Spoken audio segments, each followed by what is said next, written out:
텍사스주에서 조류 인플루엔자 바이러스에 사람이 감염된 미국의 두 번째 사례가 확인됐습니다. 지난달 볼티모어에서 발생한 교량 붕괴 사고에 관한 음모론이 SNS에서 빠르게 퍼지고 있습니다. 공화당 대선 후보 트럼프 전 대통령이 11월 대선을 앞두고 불법 이민에 대한 공세를 강화하고 있습니다. 최근 중국인들의 미국 불법 입국 시도가 급증세를 보이고 있는 가운데 중국 출신 이민자 8명이 멕시코 해안에서 사망한 채로 발견됐습니다. IRS가 코로나19 사태와 관련한 불법 대출 범죄에 대해 강도 높은 조사를 진행 중입니다. 이상은 이 시각 주요 뉴스입니다. 시청자 여러분 안녕하십니까? KBN 뉴스입니다. 오늘 중앙선거관리위원회는 제22대 국회의원 선거 재외선거 투표율이 62.8%를 기록했다고 발표했습니다. 역대 총선 가운데 최고 투표율입니다.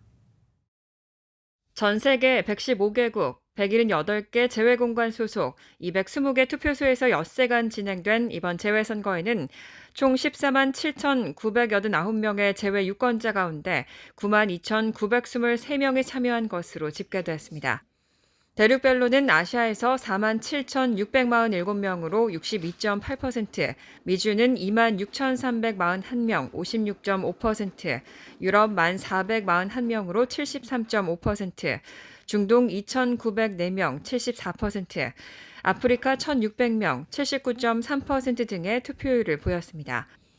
재외투표는 2012년 제19대 총선에서 처음 도입됐고 역대 총선의 재외투표율은 19대 45.7%, 20대 41.4%, 21대 23.8%였습니다. 선관위는 이번 재외투표율 상승의 이유로 유권자들의 높아진 투표 참여 의지를 꼽았습니다. 재외투표지는 외교 행랑을 통해 국내로 이송되며 인천공항에서 교섭단체 추천 참관인의 입회 하에 투표 봉투를 확인한 후 관할 구, 시, 군 선관위로 이송돼 국내 투표와 함께 개표됩니다. 재외투표를 하지 않고 귀국한 재외선거인들은 선거일까지 관할 선관위에 신고해 선거일에 투표할 수 있습니다. 이번 재외선거 투표율의 상승은 유권자들의 선거에 대한 관심과 참여도가 높아졌음을 시사하고 있습니다. 텍사스주에서 조류 인플루엔자 바이러스에 사람이 감염된 미국의 두 번째 사례가 확인됐습니다. 이 환자는 바이러스에 감염된 것으로 추정되는 젖소와 접촉한 것으로 파악됐습니다. 어제 텍사스주 보건부와 질병통제예방센터가 텍사스 주민 한 명이 고병환성 조류 인플루엔자 A H5N1 바이러스에 감염됐다고 밝혔습니다. 이 환자는 H5N1 바이러스에 감염된 것으로 추정되는 젖소와 접촉한 뒤 결막염 증상을 보이며 현재 격리 상태에서 치료를 받고 있습니다. 이 환자는 미국인 중에서 역사상 H5N1 바이러스에 감염된 두 번째 사례입니다. 미국에서 첫 번째 H5N1 바이러스의 인체 감염 사례는 2022년 콜로라도에서 발생한 바 있습니다. 앞서 지난달 텍사스 동물보건위원회는 지역 목장의 젖소에서 H5N1 바이러스가 검출됐다고 밝혔습니다. 특히 미국에서 소가 H5N1 바이러스에 감염된 것으로 확인된 사례는 이번이 처음입니다. 질병통제예방센터와 텍사스주 보건부에 따르면 이 바이러스는 사람 간 전염 가능성이 거의 없어 일반 대중에게는 큰 확산 위험이 없지만 바이러스에 감염된 동물과 밀접하게 접촉하는 사람들에게는 감염 위험이 있습니다. 따라서 주의가 필요하며 바이러스 감염이 의심되는 동물과의 접촉을 피하고 손을 자주 씻는 등의 예방 조치가 권고되고 있습니다. 세계보건기구는 이미 지난해 캄보디아에서 H5N1 바이러스에 감염된 10대 소녀와 20대 여성 등 2명의 사망 사례를 보고한 바 있습니다. 당국은 시민들에게 바이러스 감염이 확인되거나 의심되는 동물과의 접촉을 피하고 손을 자주 깨끗이 씻어야 하며 살균하지 않은 우유 등 유제품이나 익히지 않은 식품은 섭취하지 말 것을 당부했습니다. 지난달 볼티모어에서 발생한 교량 붕괴 사고에 관한 음모론이 SNS에서 빠르게 퍼지고 있습니다. 공식적으로는 미국 인프라의 노후화 문제로 결론이 지어지고 있는데 일부는 중국의 사이버 공격이 원인이라고 주장하고 있습니다. 지난달 26일 볼티모어에서 발생한 교량 붕괴는 미국 인프라의 노후로 인한 단순 사고로 결론나고 있는데도 불구하고 SNS에서는 이에 대한 음모론이 빠르게 퍼지고 있습니다. 중국의 사이버 공격으로 컨테이너선이 오작동하면서 다리를 들이받았다는 음모론입니다. 그런데 이런 음모론은 단순한 온라인 사용자들 사이에서만 나오는 게 아닙니다. 폭스 비즈니스의 유명 앵커 마리아 바르티로모와 같은 공인도 이런 음모론에 동조하고 있습니다. 마리아 바르티로모는 X에 중국의 사이버 공격에 의한 사고일 수 있다는 주장과 함께 관련 영상을 게시했습니다. 인플루언서인 앤드류 테이트도 충돌 직전에 함선의 조명이 꺼졌다며 배가 사이버 공격을 받은 것 같다는 음모론 영상을 공유했습니다. 미중 패권 경쟁이 치열해지는 가운데 미국 내에서 반중 정서가 고조되고 있다는 점을 반영하는 것으로 풀이된다는 분석입니다. 최근 남부 국경을 통한 불법 입국이 사상 최고치를 기록하는 가운데 미국 내 경각심이 커지고 있습니다. 공화당 대선 후보 트럼프 전 대통령은 11월 대선을 앞두고 불법 이민에 대한 공세를 강화하고 있습니다. 어제 트럼프 전 대통령은 미시간주 라디오와의 인터뷰에서 미국의 도시들이 악화하고 있고 미국으로 오는 수백만 명의 이민자 중 상당수가 감옥이나 정신병원에서 온다며 범죄자이거나 테러리스트라고 주장했습니다. 그러면서 미국이 오염되고 있다고 재차 주장했습니다. 특히 트럼프 전 대통령은 베네수엘라의 범죄율이 지난해보다 67%나 감소한 것을 예로 들며 이는 폭력 조직원들을 미국으로 보냈기 때문이라고 지적했습니다. 또 새로운 형태의 범죄가 생겼는데 그것은 바로 이민자 범죄라며 대통령이 되면 불법 이주민에 대한 대규모 추방을 실시할 것이라고 밝혔습니다. 트럼프 전 대통령은 지역 경찰이 누가 나쁜 사람인지 알고 있다며 추방 작업은 나쁜 사람들부터 시작할 것이라고 언급했습니다. 이런 트럼프 전 대통령의 발언에 대해 바이든 대통령 대선 캠프와 주류 미국 언론은 강하게 비판하고 있지만 트럼프 전 대통령은 불법 이주민에 대한 초강경 혐오 발언을 계속 이어가고 있습니다. 이런 트럼프 전 대통령의 행보는 공화당 지지층은 물론 민주당 진영에서도 국경 문제에 대한 우려가 심화하고 있음을 반영하는 것으로 보입니다. 트럼프 전 대통령이 사기대출 의혹 재판에서 선고받은 1억 7,900만 달러의 공탁금을 채권으로 조달했습니다. 무엇을 담보로 제공했는지는 공개되지 않았지만 자산 압류는 피했습니다. 트럼프 전 대통령은 이를 1억 7,500만 달러 규모의 공탁금을 보증 채권으로 조달했습니다. 트럼프 전 대통령은 로스앤젤레스에 본사를 둔 나이트 보험 그룹을 통해 공탁금을 조달했는데 담보로 무엇을 제공했는지는 공개되지 않았습니다. 이번 공탁금 조달로 트럼프 전 대통령은 자산 압류 위기에서 벗어날 수 있게 됐습니다. 뉴욕주 당국은 트럼프 전 대통령의 은행 계좌와 건물, 골프장 전용기 등 자산을 압류할 예정이었습니다. 앞서 지난 2월 뉴욕 맨하튼 지방법원은 민사재판에서 트럼프 전 대통령이 부동산 가치를 부풀려 사기 대출을 받았다고 판단하고 이자를 포함한 4억 5,400만 달러의 벌금을 내라고 판결했습니다. 이에 대해 트럼프 전 대통령은 항소했지만 항소심 진행을 위해서는 지난달까지 벌금액에 해당하는 금액을 공탁해야 했습니다. 하지만 트럼프 전 대통령은 공탁금을 1억 달러 수준으로 낮춰달라고 법원에 요청했고 뉴욕주 항소법원은 공탁금 액수를 1억 7,500만 달러로 조정하고 이를 10일 내로 납부하라는 조건을 붙였습니다. 이날 채권 조달로 트럼프 전 대통령은 자산 압류를 피했고 항소심이 진행되는 동안 1심 판결에 벌금 전액을 내지 않아도 되게 됐습니다. 하지만 트럼프 전 대통령은 다양한 사법 리스크로 인해 여전히 재정적 위기에 처해 있다는 평가를 받고 있습니다. 최근 중국인들의 미국 불법 입국 시도가 급증세를 보이고 있는데요. 이런 가운데 중국 출신 이민자 8명이 멕시코 해안에서 사망한 채로 발견됐습니다. 보트가 전복된 것으로 보입니다. 지난달 31일 오아사카주 검찰은 플라야 비센테 마을 해변에서 시신을 발견해 수사한 결과 사망자들의 국적을 중국으로 확인했다고 밝혔습니다. 검찰은 이 사건을 보트 전복 사고로 보고 있습니다.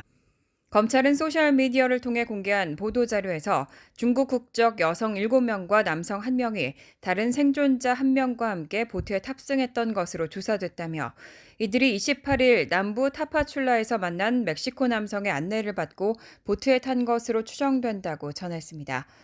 남부 과테말라 국경 지역인 치아파스와 가까운 이 지역은 테우 안테펙 지역에 해당하는 곳으로 육로를 통해 멕시코 북부 미국 국경 지역으로 가려는 불법 이민자들의 주요 경로 중 하나입니다.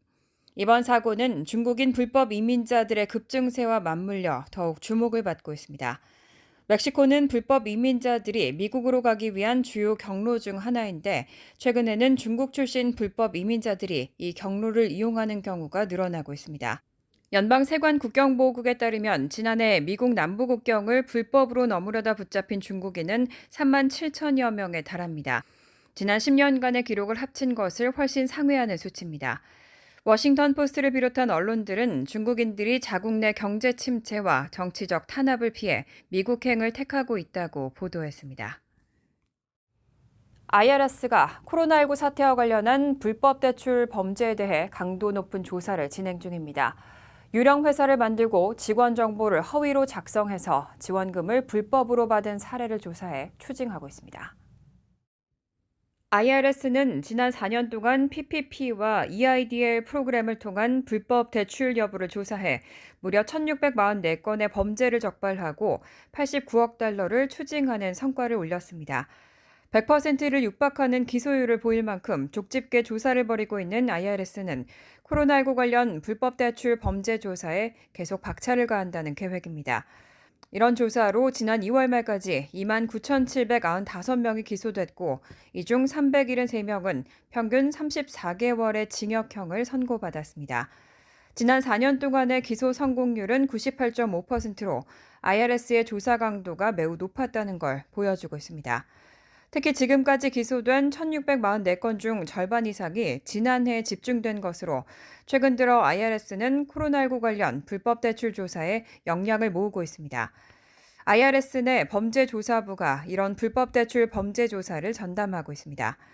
데니 워펠 IRS 청장은 범죄조사부가 공정한 조세 체계를 유지하는 데 중요한 역할을 하고 있다고 평가하며 연방정부를 사기 범죄로부터 보호하는 중요한 안전망을 제공하고 있다고 언급했습니다. 더욱이 인플레이션 감축법에 의해 IRS에 추가 자금 지원이 예정돼 있어 IRS는 이를 감사 인력 확대와 장비 현대화에 투입할 계획입니다. 가이피코 범죄수사부장은 지난해에만 700건의 신규 불법 대출 범죄를 적발했고 50억 달러의 불법 대출금 회수를 위한 조사에 착수했다고 밝혔습니다. 또 사익을 위해 연방정부의 돈을 훔치는 불법 대출에 대한 수사를 지속할 계획이라고 강조했습니다. 중동 지역의 지정학적 불안정성이 높아지면서 국제유가는 5개월 만에 최고치를 기록했습니다.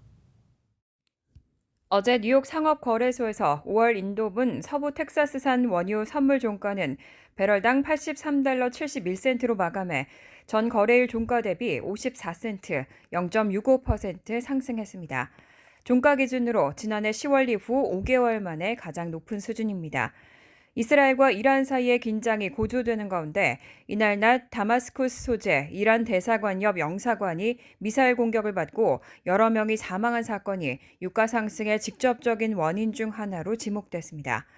호세인 아미르 압돌라히안 이란 외무장관은 이날 공격의 배후로 이스라엘을 지목했고 나세르 카나니 이란 외무부 대변인은 이란은 영사관 폭격에 대응할 권리를 갖고 있다며 보복을 예고했습니다.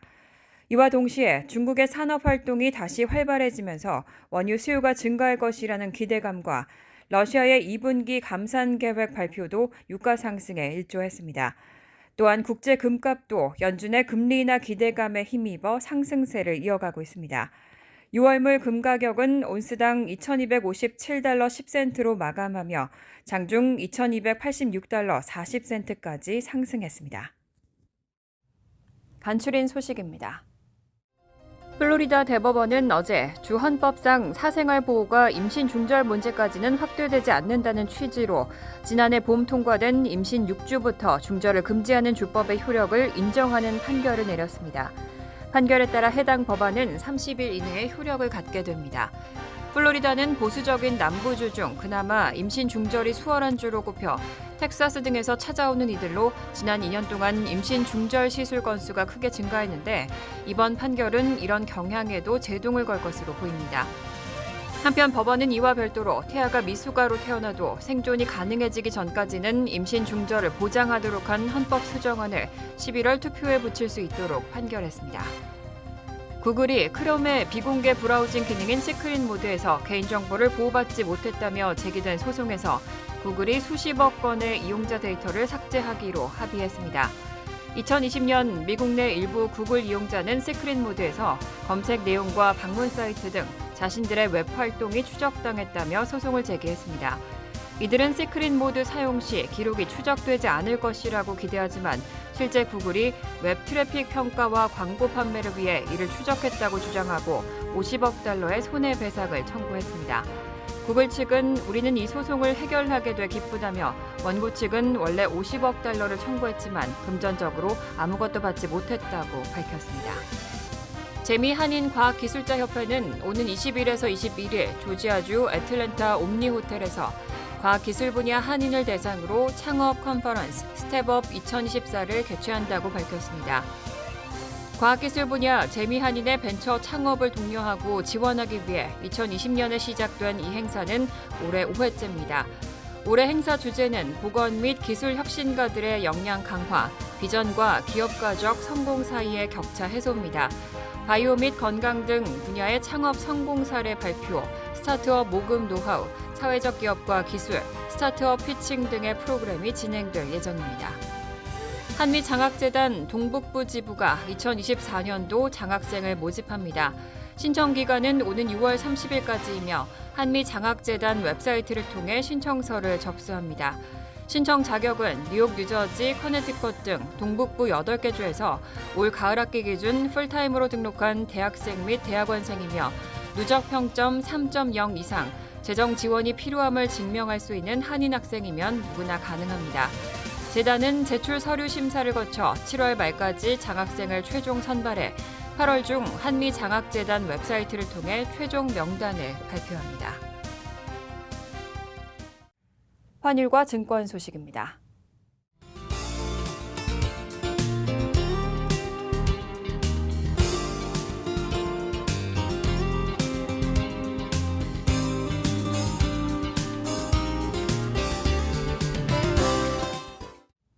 이어서 날씨입니다. 수요일은 때때로 비가 내리겠습니다. 낮 최고 기온은 45도, 섭씨 7도, 밤 최저 기온은 42도, 섭씨 6도로 예상됩니다. 목요일도 흐린 가운데 때때로 비가 내릴 가능성이 있습니다. 금요일은 대체로 화창하겠습니다. 이상으로 KBN 뉴스를 마칩니다. KBN과 함께 즐거운 저녁 되시기 바랍니다. 우리 동부 최대 한인방송 KBN이 제작하는 KBN 뉴스는 웹사이트 mykbn.com 그리고 유튜브와 페이스북에서 다시 보실 수 있습니다. 좋아요, 구독, 알림 설정은 뉴스 제작에 큰 도움이 됩니다.